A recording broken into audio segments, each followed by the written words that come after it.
Welcome back, everyone. This is the first JJC Wrestling long form video, and today it's going to be the Monday Night Raw from July 7th review. Starting things off, Raw opened with Seth Rollins and his whole crew, Big Bronson Reed, Braun Breaker, Paul Heyman, the entire group, coming out to the ring and cutting a promo.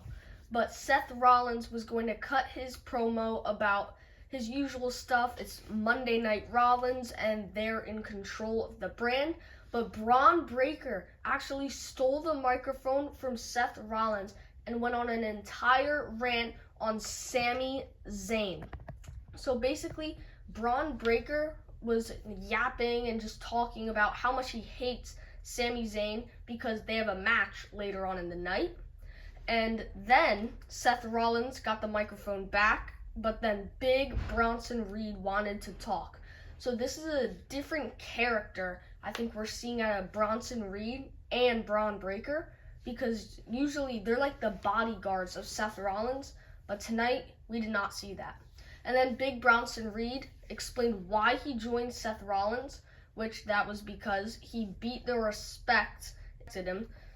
So Bronson Reed has a match later on in the night against Jey Uso, where he says he will do the exact same thing and beat the respect in main event Jey Uso. Moving on in the night, the next segment was, I'm pretty sure it was the Judgment Day backstage, and they had a picture of Liv Morgan, almost like a funeral, but Raquel and Roxanne Perez had a little confrontation, and Roxanne, in the next match of Monday Night Raw, was taking on Kairi Sane.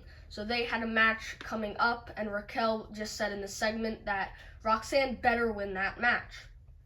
So moving on to that match, I don't have the figures, but it was Kairi Sane versus Roxanne Perez in a pretty good match. I would say that might have been the best match of the night, but it was definitely one of the top threes. But throughout the match, there were multiple different pins, maneuvers. It was insane.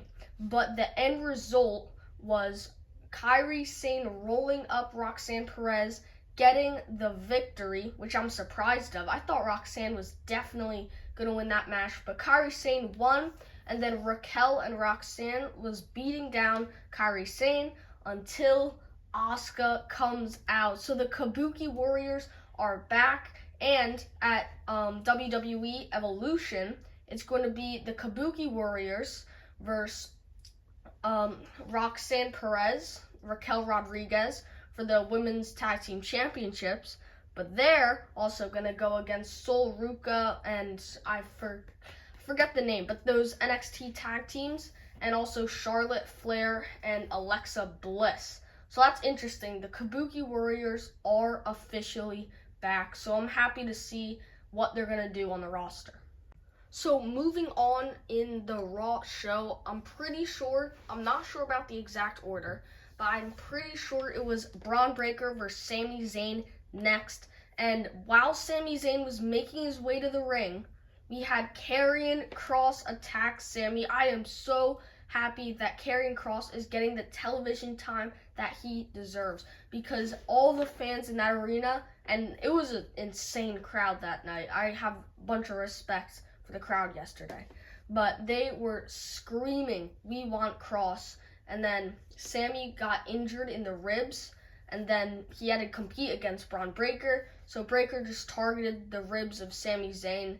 I thought it would be a squash match. Sami actually made a few comebacks, but in the end, Braun Breaker ran against the ropes like 4 times and then speared Sami Zayn to pick up the win. Then we found out later on, when Seth Rollins was backstage, that Sami Zayn is out of action indefinitely. So Sami's probably not going to be on Raw Saturday night main event, hopefully SummerSlam, but he's not going to be around for a while. And then backstage, again, not sure of the order, but at one of the segments, we saw the New Day backstage. It was Adam Pearce talking to the War Raiders, Viking Raiders, whatever you want to call them, Eric and Ivar, about a championship match. and then the camera turned. We saw the New Day in all black attire, like they were in some kind of funeral. They looked like the Undertaker, and they said they were in mourning because they just lost their tag team titles last week. So I thought that was pretty funny.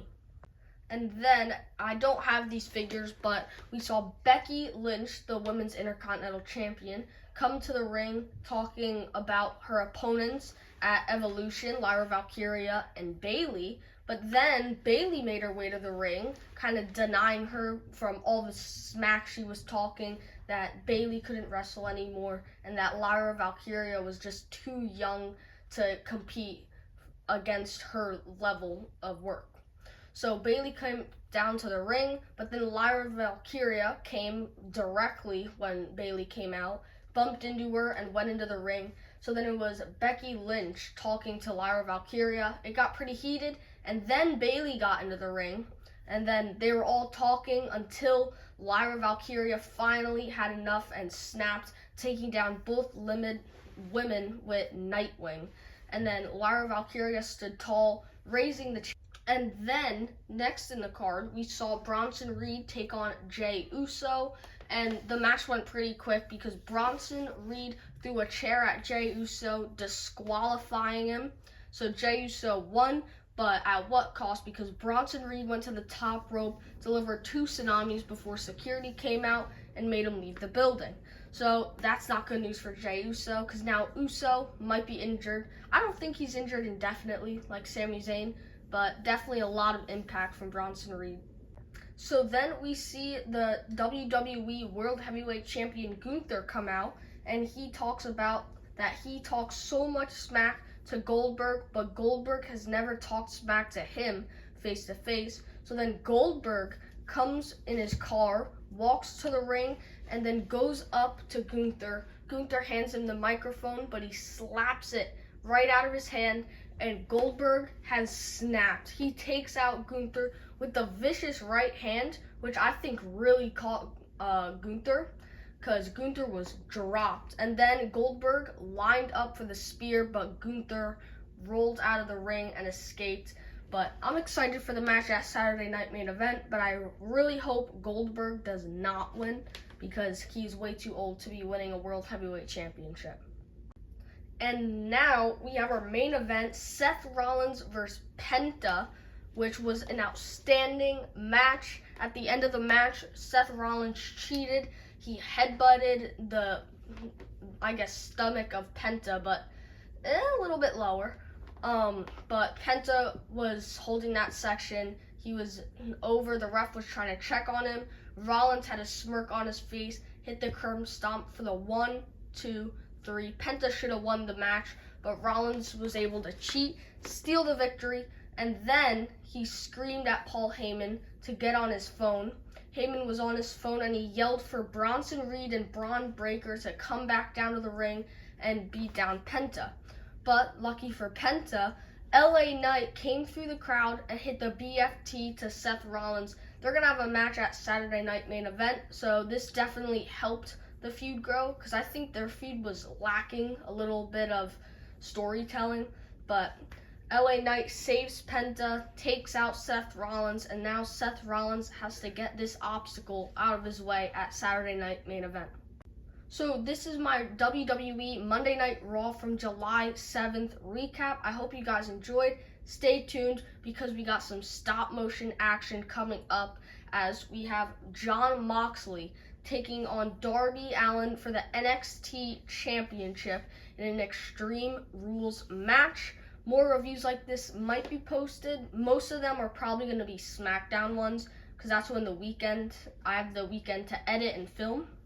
But thank you for watching.